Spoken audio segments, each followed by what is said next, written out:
Oh, hello, stethoscribes. How are you doing today? Today I am starting a series that I've wanted to do for a long time, a series about my journey with vaginismus. Now, this journey is personal, it is vulnerable, and it is something many women out there experience, but almost no one wants to talk about it.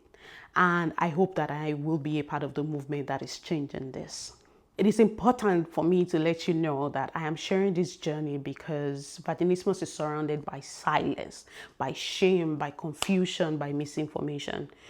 Women actually suffer quietly. They blame themselves, they feel broken, feel alone. But I can assure you, you are not. You're absolutely not alone. And your body is not betraying you. Matter of fact, it is protecting you.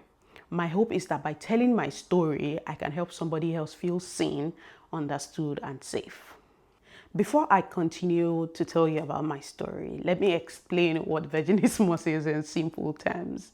Now, vaginismus is when the pelvic floor muscles, they tighten involuntarily, meaning without permission, they just locks up and makes penetration painful or impossible. So penetration from tampons, from vaginal speculum during gynecological procedures, and of course from sex. I remember the very moment I realized something was not right. It was not dramatic, it was not loud, it was actually confusing, and I kept thinking, why is my body reacting like this? Why can't I just relax? Why does it just feel impossible?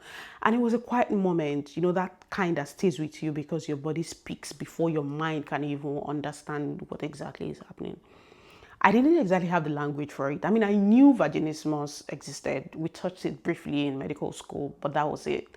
I didn't know how common it was. I didn't know how many women were actually silently carrying the same fear, the same confusion, and the same shame. I just knew something was wrong, and I felt embarrassing even thinking about it. I remember thinking, why is my body reacting like this? I wasn't scared. I was just confused. My body tightened in a way I couldn't control it, a way I didn't expect, a way I didn't, have a language for. And that confusion quickly turned into self-doubt. And I told myself, maybe I'm overthinking it. Maybe I just need to relax, maybe it's just normal. But deep down, I knew it wasn't. I just knew my body was saying something feels unsafe, and I didn't know how to talk about it.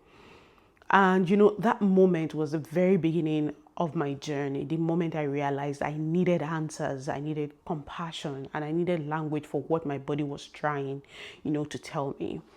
And if you've ever had a moment like that, I can assure you you're not alone. You're not broken. Your body is not betraying you. Your body is actually protecting you. And honestly, I wish, people understood how emotional vaginismus is, because it's not just physical. It affects your confidence, your psyche, your relationships, your, womanhood, your mental health.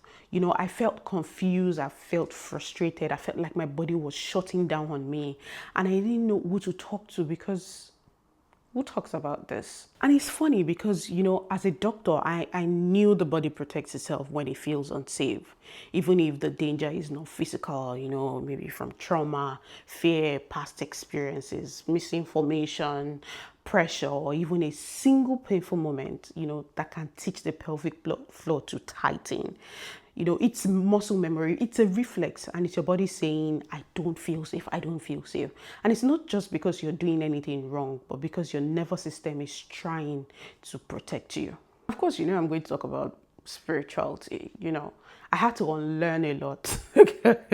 I had to remind myself that God is not ashamed of my body. I mean, He created me.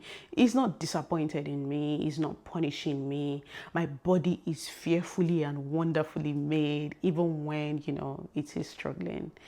Because I knew that shame is not from God. Silence is not from God. Isolation is not from God.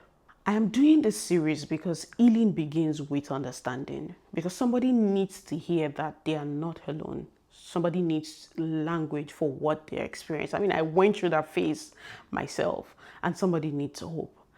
And of course, because I am still on this journey and I want to walk it with you. So, this is episode 1, the beginning. Next, I will talk about my symptoms, treatment options, pelvic floor therapy, emotional healing, relationships, faith, how I got there in the first place. And if you're in this journey, I'm here with you.